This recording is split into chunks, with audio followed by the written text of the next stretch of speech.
الرجیم بسم اللہ الرحمن الرحیم الحمدللہ رب العالمین والصلاۃ والسلام علی خاتم النبیین اللہم صلی علی محمد وعلی آل محمد کما صلیت علی ابراہیم وعلی آل ابراہیم انک حمید مجید اللہم بارک علی محمد وعلی آل محمد کما بارکت علی ابراہیم وعلی آل ابراہیم انک حمید مجید رب اشرح لی صدری ویسر لی امری واحلل عقدۃ من لسانی یفقہوا قولی۔ سورہ یاسین کی آج ہماری ریویژن کلاس ہے، پہلی 12 آیات کریمہ یاسین کے بارے میں۔ یاسین لفظ جو ہے حروف مقطعات میں سے ہے، لیکن اس کے بارے میں بہت ساری چیزیں جو ہے وہ ہمیں نظر آ رہی ہیں کہ کیا کہا گیا ہے اس کے بارے میں۔ جس طرح قرآن پاک کی جو ہے وہ ماں کہا گیا ہے سورہ فاتحہ کو، اسی طرح سورہ یاسین کو قرآن کا دل کہا گیا ہے۔ ام الکتاب، فاتحہ الکتاب، سورہ فاتحہ کو کہا گیا ہے۔ اس طرح اس کو قلب القرآن کہا گیا ہے، اس لیے کہ سورہ فاتحہ کو اس لیے کہا گیا کہ وہ خلاصہ ہے پورے قرآن پاک کا، وہ ایک سمری ہے اس کی، اور یہ سورت جو ہے وہ اگلی دنیا کے بارے میں، آخرت کے بارے میں اس طرح جو ہے وہ بیان کرتی ہے کہ انسان اس سے لرز اٹھتا ہے۔ تو دل کو جب بھی کوئی چیز جو ہے وہ انہونی آتی ہے، جب بھی اس کو کوئی چیز بتائی جاتی ہے تو وہ جب پلٹتا ہے، لرزتا ہے۔ اسی وجہ سے سورہ یاسین جو ہے تمہیں تمہاری آخرت جو ہے وہ یاد کرواتی ہے، اس وجہ سے اس کو کہا گیا ہے قلب القرآن۔ اور پھر اس کے بارے میں ہمیں حدیث میں ملتا ہے کہ اس کو جو ہے وہ مرنے والے کے پاس پڑھو، یہ تاکہ اس کے ذہن میں پتہ چل جائے کہ اب مجھے کن حالات کا سامنا کرنا ہوگا، میرا اگلی منزل کون سی ہے، کس سفر کے اوپر میں روانہ ہو رہا ہوں گا۔ اور پڑھو، اور پھر یہ بھی کہا گیا کہ ہر مشکل کے وقت پڑھو، وہ مشکل آسان ہو جاتی ہے۔ تو یہ سب سے بڑی مشکل تو وہی ہے جس وقت جو ہے وہ جان جا رہی ہو، اس وقت جو ہے اس کے سامنے پڑھی جائے۔ اور پھر اس کا ترجمہ بھی ہے، اگر ہونا تو یہ چاہیے کہ اس کا ترجمہ جو ہے وہ سب کو آتا ہو، تاکہ جس وقت یہ پڑھی جائے اس وقت پتہ چلے کہ کیا کہا جا رہا ہے۔ اگر نہیں بھی ترجمہ آ رہا تو اس وقت جب کوئی فوت ہو رہا ہے تو اس کے سامنے اس کو ترجمے کے ساتھ پڑھا جائے، تاکہ اس کے عقائد اس جاتے وقت مضبوط سے مضبوط ہوتے چلے جائیں، اور وہ اللہ کے ہاں جو ہے وہ آسانی کے ساتھ جو ہے وہ اپنی منزلوں کی طرف جو ہے وہ جا سکے۔ تو یاسین حروف مقطعات میں سے ہے، لیکن کچھ اشارے ہمیں یہاں پہ ملتے ہیں۔ وہ اشارے کیا ملتے ہیں؟ حبشی زبان میں اس کو جو ہے وہ اے انسان بھی کہا جاتا ہے، اور بعض مفسرین نے اس کا ترجمہ جو ہے وہ یا سید بھی کہا گیا ہے کہ یا علیحدہ کر دیجئے، سین علیحدہ کر دیجئے۔ ویسے یہ سب کیا سرائیاں ہیں، یہ اللہ کے راز ہیں، اللہ ہی جو ہے وہ ان کو روز محشر جو ہے وہ کھولیں گے۔ یاسین والقرآن الحکیم، واو جو ہے وہ قسمیہ استعمال ہوا ہے۔ پہلے تو یہ ہے کہ یہ دیکھا جائے کہ قسم کیوں کھائی جاتی ہے؟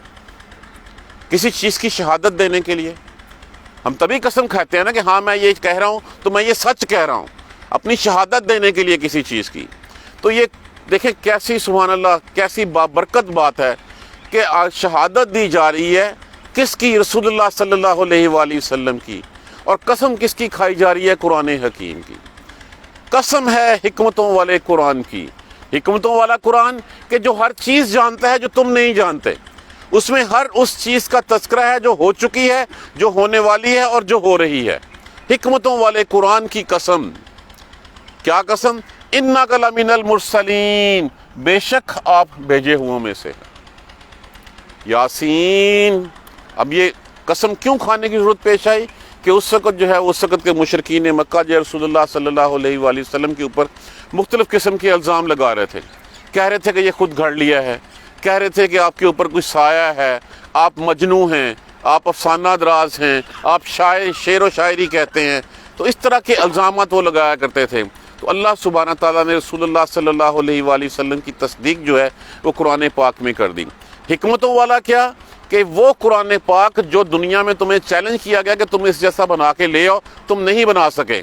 تو یہ وہ کتاب ہے جو کسی دنیا میں عام مصنف کی نہیں ہے، یہ کسی مافوق الفطرت ہستی کی ہے، جو جانتا ہے کہ آگے کیا ہونا ہے، جو جانتا ہے کہ پیچھے کیا ہو چکا ہے، اور وہ یہ بھی جانتا ہے کہ اس وقت تم کیا کر رہے ہو۔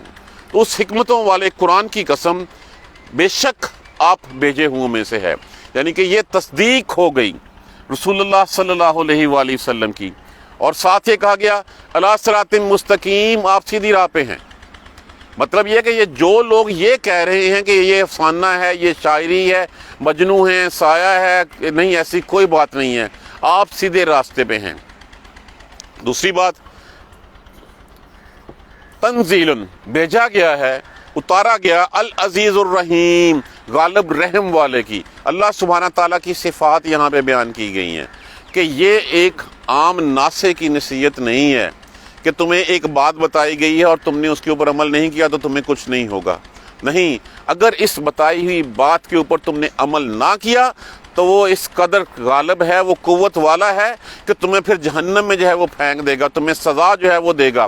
ایک کام تمہیں کرنے کو کہا گیا، اگر تم نے زندگی اس طرح اس کے کہنے پہ نہ گزاری، کیونکہ خالق وہ ہے، کریٹر وہ ہے، بنانے والا وہ ہے، اگر تم نے اس کی بات نہ مانی تو وہ غالب ہے، وہ قوت والا ہے، قدرت والا ہے کہ اس نے جو ہے وہ تمہیں جب چاہے جب پکڑ کے سزا دے دے اس کی۔ اور پھر اس کے بعد صفت بیان کی گئی اللہ سبحانہ تعالیٰ کی رحیم کی، کہ وہ اتنا رحیم ہے کہ تمہیں سیدھا راستہ دکھانے کے لیے اس نے کتاب بھی اتاری، اس نے رسول بھی تمہارے اوپر بھیج دیا تاکہ تم کہیں بھٹک نہ جاؤ، تمہارے پاس کوئی عذر نہ رہے کہ ہمیں پتہ نہیں تھا سیدھا راستہ کون سا ہے، تو وہ سیدھا راستہ دکھانے والا بھی تمہارے پاس آ گیا۔ اگر تم نے اس کی بات نہیں مانی تو اللہ طاقت والا بھی ہے، اللہ غالب بھی ہے، وہ تمہیں پکڑ کے سزا بھی جو ہے وہ دے گا۔ قسم کھائی گئی پہلی آیت کریمہ میں، کیا قسم؟ آپ بھیجے ہوئے میں سے ہیں، آپ سیدھے راستے میں ہیں، اور یہ اللہ کا اتارا ہوا قرآن ہے۔ اور پھر آگے جو ہے وہ مقصد بیان کیا گیا ہے، لِتُنذِرَ قَوْمًا، تاکہ آپ ڈرائیے، خبردار کر دیجئے انسان سے، قومن اس قوم کو، ما انذر آباؤہم، نہیں ڈرائے گئے پہلے آباء و اجداد ان کے، فہم غافلون، پس وہ غفلت میں پڑے ہوئے ہیں۔ کیا کہا کرتے تھے مشرکین مکہ جب دیکھتے کہ بنی اسرائیل کے پاس کتاب تھی اور بنی اسرائیل جو کتاب سے ہٹ گئے تو کہا کرتے تھے اگر یہ ان کے پاس کتابیں ہیں، ان کے اوپر نبی اترتے رہے ہیں، کاش ہمارے اوپر نبی اترا تو ہم ان سے زیادہ جو ہے وہ ہدایت یافتہ قوم ہوتے۔ ابھی ہم نے سورہ اس سے پچھلی سورہ مبارکہ میں پڑھا کہ اگر ہمارے اوپر کوئی نبی اترتا تو ہم سب سے زیادہ ہدایت والی قوم ہوتے۔ تو ان کو کتنا وقفہ ہے، آپ وقفہ دیکھیے، دونوں رسولوں کے درمیان تقریباً 560 سال کا وقفہ ہے۔ عیسیٰ علیہ السلام کے بعد کوئی نبی نہیں آئے۔ اگر ہم اس سے پیچھے چلے جائیں تو عیسیٰ علیہ السلام سے موسیٰ علیہ السلام کا فاصلہ 1500-1600 یا 1800 سال ہے۔ 1000 نبی اس میں جو ہے وہ آئے، 1000 انبیاء کرام، مطلب ہر سال میں 4-5 نبی جو ہے وہ اتنی تواتر سے آئے، اور اس 500-600 سال کے وقفے میں کوئی جو ہے وہ 560 سال کے وقفے میں کوئی نبی نہیں آیا۔ نبی کب آتا ہے؟ جب موجودہ شریعت بالکل مٹ جاتی ہے، اس کا حلیہ بگڑ جاتا ہے۔ اب چونکہ ورثہ زیادہ گزر گیا ہے، حالانکہ زیادہ عرصہ 1450 سال ہو گئے ہیں، لیکن اس لیے یہ شریعت باقی ہے کہ اللہ سبحانہ تعالیٰ نے اس کی حفاظت کا ذمہ اپنے ذمہ کر لیا ہوا ہے۔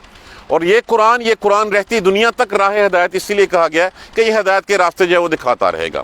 اب پرپس کیا تھا؟ لِتُنذِرَ، تاکہ آپ ڈرائیں اس قوم کو جن کے آباء و اجداد کے پاس کوئی ڈرانے والا نہیں آیا تھا۔ یا اس کا مطلب یہ ہے، آپ اس کو نافیہ بھی استعمال کر سکتے ہیں، آپ اس کو موصولہ بھی استعمال کر سکتے ہیں۔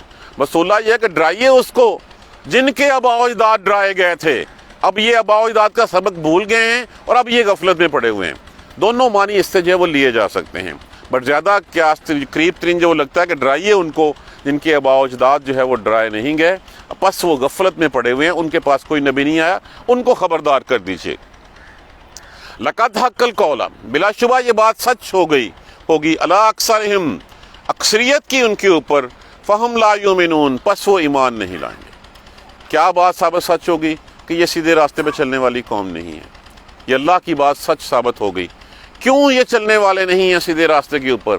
یہ اپنے تکبر میں ہیں، یہ غرور میں ہیں، یہ گھمنڈ میں ہیں، یہ اپنے پیسے کے نشے میں ہیں، یہ اپنی اولادوں کے نشے میں ہیں، اپنی طاقت کے نشے میں ہیں۔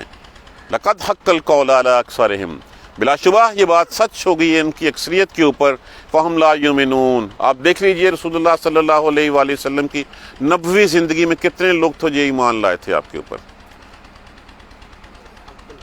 حق القول، کتنے لوگ تھے؟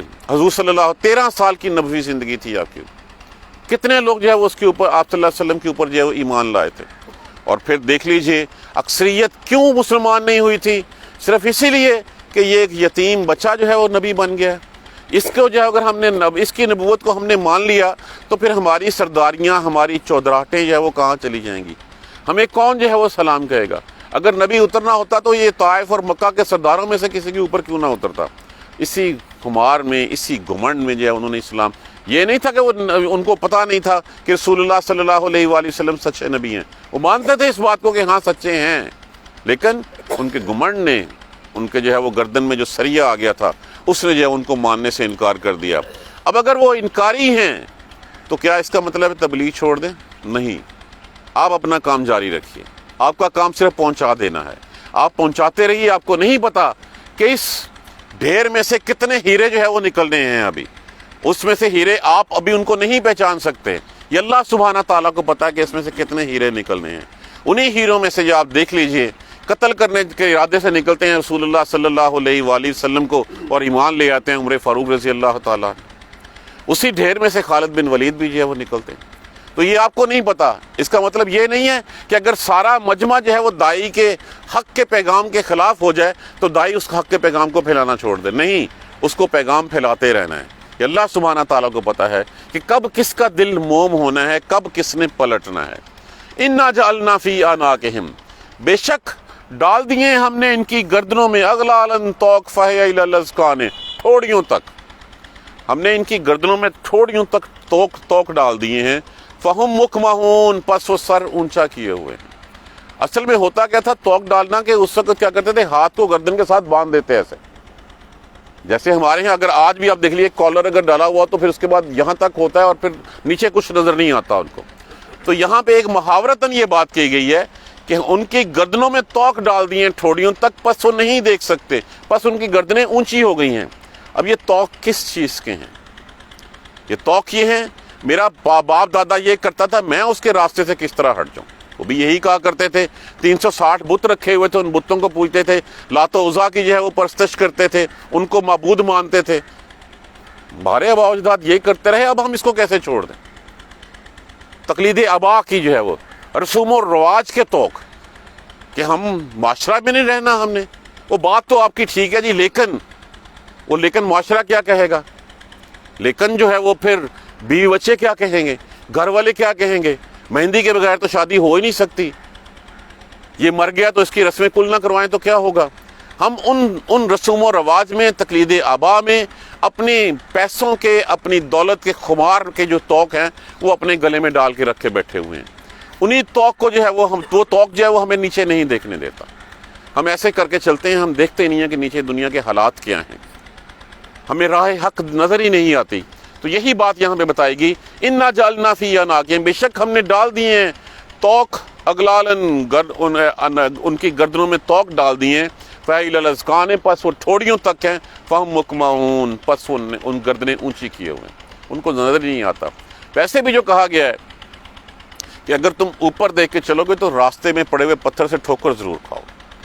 اور جب بندہ اوپر کیوں ہوتا ہے؟ جب بندہ اپنی انا کا شکار ہو جاتا ہے، اپنے آپ میں گم ہو جاتا ہے، اس کو دائیں بائیں رشتہ دار، محلے والے، غریب غربا، اس کو کچھ نظر نہیں آتا، وہ صرف اپنی ذات میں گم ہوتا ہے، اور اس میں اتنا تکبر ہوتا ہے کہ شاید مجھ پہ یہ زوال آنا ہی نہیں ہے۔ وہ کبھی نہیں سوچتا کہ اس سے پہلے کتنے لوگ جو ہے وہ آئے، کتنے پیسے والے آئے، کتنے جو ہے وہ بادشاہ آئے، وہ کہاں چلے گئے۔ وَجَعَلْنَا مِن بَيْنِ أَيْدِيهِمْ صَدًّا، اور ہم نے ان کے آگے بھی دیوار بنا دی ہے، وَمِن خَلْفِهِمْ صَدًّا، اور ان کے پیچھے بھی۔ آگے کا مطلب یہ ہے کہ وہ دیکھتے ہی نہیں ہے کہ ان سے پہلے کون کتنے لوگ آئے اور ان کا انجام کیا ہوا۔ وہ کہاں گیا فرعون جو اپنے آپ کو رب کہلواتا تھا، وہ قارون جس کے پاس جس کے خزانوں کی چابیاں جو وہ ایک جماعت جو ہے وہ لے کے چلتی تھی، کدھر گئے وہ سارے لوگ چلے گئے نا۔ اس کو چھوڑ دیں، اپنے دائیں بائیں دیکھیں، اپنے اوپر دیکھیں، کتنے حکمران اس چھوٹے سے پاکستان کی 70 سال کی زندگی میں آئے جن کی گردنوں میں سریہ ہمیں نظر آتا تھا، کہاں چلے گئے؟ ان کا نام و نشان تک مٹ گیا۔ ان کی قبروں پہ خاک جو ہے وہ اڑتی ہے، ابھی ہم دیکھ لیں کتنے ہیں ان کے آگے، ان کو پتہ ہی نہیں چلتا، وہ سامنے دیکھتے ہی نہیں ہیں کہ ہم کیا کر چکے ہوئے ہیں۔ جو گزر گئے ہیں ان کے بارے میں، ان کے حالات کے بارے میں ہم سوچنا ہی نہیں چاہتے، اور نہ ہم مستقبل کے بارے میں سوچنا چاہتے ہیں کہ جو ہم کر رہے ہیں اس کا انجام کیا ہوگا۔ اسی کا معنی یہ ہے کہ نہ ہم آگے دیکھ سکتے ہیں، نہ ہم پیچھے دیکھ سکتے ہیں۔ دیواریں کھڑی کر دی ہیں اللہ نے، اور پھر کیا ہے، فَغْشَيْنَاهُمْ فَهُمْ لَا يُبْصَرُونَ، پس ڈھانپ دیا ہم نے ان کو، کہ ان کو جو ہے وہ ہے نا کہ جب کوئی انسان برائی کرتا ہے تو اس کے دل کے اوپر ایک سیاہ نقطہ لگ جاتا ہے، اگر تو وہ معافی مانگ لے تو وہ نقطہ جو ہے وہ مٹ جاتا ہے، دل صاف ہو جاتا ہے۔ اگر وہ اللہ سے معافی نہ مانگے بلکہ اس